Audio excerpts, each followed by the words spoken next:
திரு சரவணன், விரிசல் விழும் என்று காத்து கொண்டிருக்கிறார்கள் என்ற கருத்தை முதலமைச்சர் சொன்னார். யாரை குறிப்பிடுறார்? தமிழ்நாட்டு முதல்வரின் பிறந்த நாள் அன்று ஒரு உறுதிமொழியை எல்லோரும் திமுகவில் இருக்கக்கூடியவர்களும் மற்றவர்களும் எடுத்துக்கொண்டோம். தமிழ்நாட்டுடைய நலனையும் எதிர்காலத்தையும் யாருக்காகவும் எதற்காகவும் விட்டு கொடுக்க மாட்டோம். தமிழ்நாடு போராடும், தமிழ்நாடு வெல்லும் என்றது அந்த உறுதிமொழியுடைய சாரம். தொடர்ந்து தமிழ்நாட்டை பாஜக வஞ்சித்து கொண்டே வருகிறது. அதன் முத்தாய்ப்பாக இப்போ என்ன பண்ணியிருக்காங்க, 70 வருடங்களுக்கு முன்னால் நாம் ஒதுக்கி வைத்த தமிழ்நாடு சட்டசபையில் தீர்மானம் போட்டு தள்ளி வைத்த வேண்டாம் அப்படின்னு சொல்லி நிராகரித்த 3 மொழி கொள்கையை இப்போ கொண்டு புகுத்துவேன் அப்படின்னு சொல்லி பகீரத பிரயத்தனங்களை எடுத்துக்கொண்டிருக்கிறது பாஜக.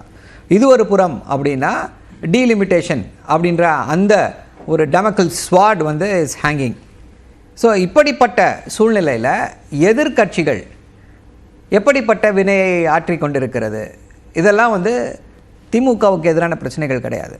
இது ஒட்டுமொத்த தமிழ்நாட்டிற்கு எதிரான பிரச்சனை. ஸோ இந்த தமிழ்நாட்டிற்கு எதிரான பிரச்சனையில் எதிர்கட்சிகளுடைய நிலைப்பாடு என்ன? ரொம்ப வேடிக்கையாக இருக்கிறது அவர்களுடைய நிலைப்பாடு. போராடி பெற வேண்டும் அப்படின்றார் ஒருத்தர், இவங்களுக்கு வாங்க தெரியல அப்படின்றார் ஒருத்தர், இன்னொருத்தர் சண்டை போட்டுக்கிறாங்க அப்படின்றாரு.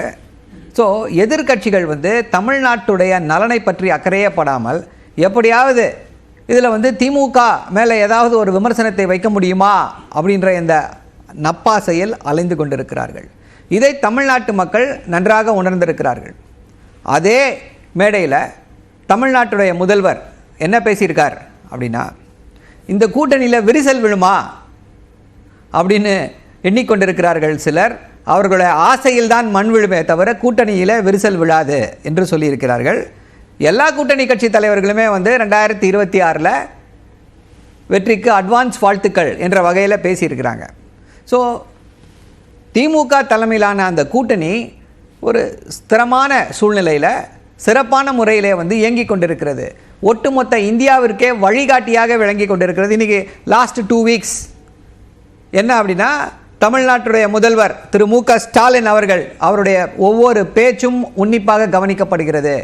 அதற்கு எல்லாம் எதிர்வினையாற்றி கொண்டிருக்கிறார்கள். அது மும்மொழி கொள்கை சார்ந்த விஷயங்கள்லையும் டீலிமிட்டேஷன் சார்ந்த விஷயங்கள்லையும் கூட்டணி கட்சிகளுக்குள்ள எந்த விதமான மாற்று கருத்தும் இல்லை. அதை கூடுதலாக வலியுறுத்த வேண்டும் என்ற கோரிக்கை திருமாவளவன் உள்ளிட்டவர்கள் முன்வைக்கிறார்கள். இது பாஜக எதிர்ப்பு என்ற அந்த புள்ளி வரும்போது இருக்கக்கூடிய ஒற்றுமை தமிழ்நாடு சார்ந்த விஷயங்கள்ல இருக்கும்பொழுது அது சில விமர்சனங்களாக வருது. அதை தான் கருத்து மோதல் அப்படின்னு குறிப்பிடுறாரா முதலமைச்சர்? இல்லை, இப்போது ஒரு கூட்டணி கட்சி அப்படின்னா 5 கட்சிகள் இருக்கும், பல கட்சிகள் இருக்கும். இப்போ 5 விரல்கள் இருக்குது, 5 விரல்களும் ஒன்றா இல்லையே.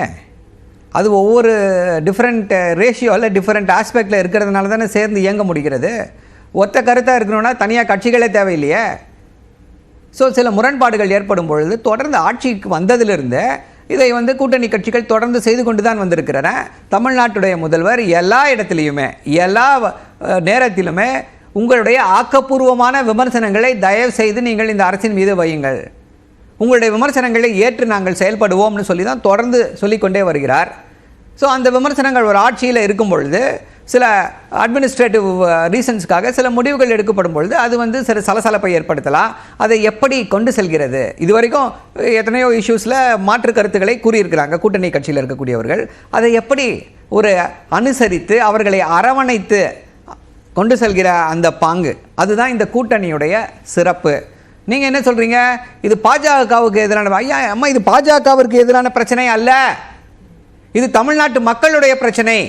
இது நீங்கள் பாஜகவுக்கு எதிராக இது ஏதோ அரசியல் பிரச்சனைன்னு நீங்கள் தயவு செய்து இதை சுருக்காதீர்கள். இது ஏதோ அரசியலுக்காக செய்யப்படக்கூடிய பிரச்சனைன்னு சுருக்காதீங்க. இது அதையெல்லாம் தாண்டி நம்முடைய அடையாளத்திற்கான பிரச்சனை. தயவு செஞ்சு இந்த விஷயத்தை பொறுத்தவரை இதை இதோ தேர்தலுக்காக இல்லை இது பாஜக எதிர்ப்பிற்காக, பாஜக எதிர்ப்பை அப்படியே உயிர்ப்போடு வைத்திருக்க வேண்டும் என்பதற்காக இதையெல்லாம் செய்கிறார்கள் என்று மட்டும் தயவு செஞ்சு லேபிள் பண்ணிடாதீங்க. இன்றைக்கி இந்தியா ஃபுல்லாக இருக்கக்கூடிய அறிஞர்கள், வல்லுநர்கள் எல்லாரும் இப்போ டீலிமிட்டேஷனை பற்றி பேசிகிட்டு இருக்காங்க. வீர் சாங்வின்னு ஒரு பத்திரிகையாளர் பிரிண்ட் அப்படின்ற இதில் ஒரு அருமையான கட்டுரையை எழுதியிருக்கிறார். திரு மு.க. ஸ்டாலின் சொல்வதில் என்ன தவறு என்று கேட்கிறார். எவ்வளவு நாள் north India south India will support north India அப்படின்னு சொல்லி அவர் கேட்டிருக்காரு. அவர் அங்கே இருக்கக்கூடிய ஒரு பத்திரிகையாளர். ஸோ இப்படி ஒட்டுமொத்த இந்தியாவிற்கே வழிகாட்டியாக இன்னைக்கு ஆல் இண்டியா லெவலில் எதிர்க்கட்சிகளுக்கு ஒரு முகமாக, எதிர்க்கட்சிகளின் கொள்கை முழக்கமாக தமிழ்நாட்டுடைய முதல்வர் என்ன சொல்கிறாரோ அதுதான் இருந்து கொண்டு வருகிறது. இன்னைக்கு வந்து திரு ராகுல் காந்தி அவர்கள் வந்து கேஸ்ட் சென்சஸை பற்றி பேசுகிறாங்க. கேஸ்ட் சென்சஸ் எடுக்க வேண்டும் அப்படின்னு சொல்லி அதை வலியுறுத்தியது யாரு? தேசிய அளவிலான பல பிரச்சனைகள் இங்கு பேசப்பட்டிருக்கிறது. அது தமிழ்நாடு முன்னோடியாக இருந்திருக்கிறது என்பதை தான் முதலமைச்சரும் அந்த மேடை பேச்சிலேயே அவர் குறிப்பிடவும் செய்திருக்கிறார். இதில் எழக்கூடிய சந்தேகம் என்ன அப்படின்னா, இந்த கூட்டணி ஒற்றுமையாகத்தான் இருக்கிறது என்று தன்னிலை விளக்கமாக அதனை முதலமைச்சர் சொல்கிறாரா, அல்லது ஒற்றுமையாக இருக்கிறோம் என்ற விளக்க வேண்டிய ஒரு சூழ்நிலை திமுகவுக்கு ஏற்பட்டிருக்கா? இல்ல, விளக்க வேண்டிய சூழலும் கிடையாது, எதுவும் கிடையாது. அது வந்து இதுக்கு முன்னாடி தொடர்ந்து இவர்கள் வந்து எதிர்க்கட்சியினர் வைத்து கொண்டிருக்கக்கூடிய அந்த விமர்சனங்களுக்கெல்லாம் ஒரு ஜஸ்ட் ஒரு கேஷுவல் ரிப்ளை என்று தான் எடுத்துக்கொள்ள வேண்டும். இதுக்கு முன்னாடி அப்படி தான் சொல்லிகிட்டே இருந்தாங்க. ஏன்னா இதுக்கு ஒரு 3-4 மாதத்துக்கு முன்னாடி 4 மாதத்துக்கு முன்னாடி பார்த்துருப்பீங்க, அந்த கூட்டணியிலேருந்து இங்கே வருவாங்க, நாங்கள் எதிர்பார்த்து காத்து கொண்டிருக்கிறோம் அப்படின்லாம் சொல்லி அதிமுகவுடைய முன்னாள் அமைச்சர்கள் பேட்டி கொடுத்து கொண்டிருந்தார்கள். ஸோ அதில் ஒரு கேஷுவல் ரெஃபரன்ஸ். அவர் வந்து ரொம்ப முக்கியமான விஷயங்களை பற்றியெல்லாம் பேசியிருக்காரு. அந்த வகையில் ஒரு கேஷுவல் ரெஃபரன்ஸ். இந்த கேஷுவல் ரெஃபரன்ஸ் எதற்காக அப்படின்னா, அங்கே இருக்கக்கூடிய அந்த எதிர்க்கட்சி தலைவர்கள் வந்து வாழ்த்தி பேசுகிறாங்க. 2026 உங்களுக்கு வந்து அட்வான்ஸ் வாழ்த்துக்கள் அப்படின்னு சொல்லும் பொழுது அதை அக்னாலேஜ் பண்ணுற மாதிரி ஒரு கேஷுவல் ரெஃபரன்ஸை தவிர, இதனால் வந்து கூட்டணியில் ஏதோ ஒரு சந்தேகம் இருக்கிறது, இல்லை இவர்களுக்கு வந்து ஒரு மக்களிடையே ஒரு அச்சம் ஏற்பட்டிருக்கிறது, இல்லை தொண்டர்களிடையே ஒரு அச்சம் ஏற்பட்டிருக்கிறது, அதை நிவர்த்தி செய்வதற்காக இப்படிப்பட்ட கருத்துன்றது கிடையாது. அதையெல்லாம் தாண்டி இன்றைக்கி வந்து நம்ம எல்லாம் என்ன எதிர்பார்க்குறாங்கன்னா, தமிழ்நாட்டு மக்கள் இப்படி வந்து தொடர்ந்து தமிழ்நாட்டை வஞ்சிக்கக்கூடிய பாஜகவை எப்படி இந்த அரசியல் கட்சிகள் எதிர்கொள்ளப் போகிறது, அதற்கு வந்து ஒரு leading light, beacon of hope ஆக இருக்கிறார் தமிழ்நாட்டுடைய முதல்வர். ஸோ அவர் என்ன பண்ண போகிறாங்க, அதே போல் அதிமுக வந்து இந்த அனைத்து கட்சி கூட்டத்தில் பங்கேற்கும்னு சொல்லியிருக்காங்க, தாவேகா பங்கேற்கும்னு சொல்லியிருக்காங்க. அஃப்கோர்ஸ் கண்டிப்பாக பாஜக பங்கேற்காது, ஏதோ ஒப்பு சப்பு இல்லாத காரணங்களுக்காக பாஜக பங்கேற்கவில்லை அப்படின்னு சொல்லிட்டாங்க. இதிலிருந்தே தெரியும் தமிழ்நாட்டுடைய நலனுக்கு எதிரான கட்சி எது. இன்னைக்கு வந்து நம்ம வந்து அதிமுக மேலே வந்து நம்ம விமர்சனங்களை வைக்கலாம், வேற எந்த கட்சி மேலே விமர்சனங்களை வைக்கலாம், ஆனால் அவங்க எல்லாரையும் தமிழ்நாட்டு நலனுக்கு எதிரான கட்சின்னு சொல்லி நம்மளால ஜஸ்ட் லைக் தட் சொல்ல முடியாது. ஆனால் பாஜகவை பொறுத்தவரை தமிழ்நாட்டு நலனுக்கு அப்பட்டமாக எதிராக செயல்படக்கூடிய ஒரே கட்சி தமிழ்நாட்டிலேயே எது அப்படின்னு சொல்லி பார்த்தீங்கன்னா பாஜக தான்.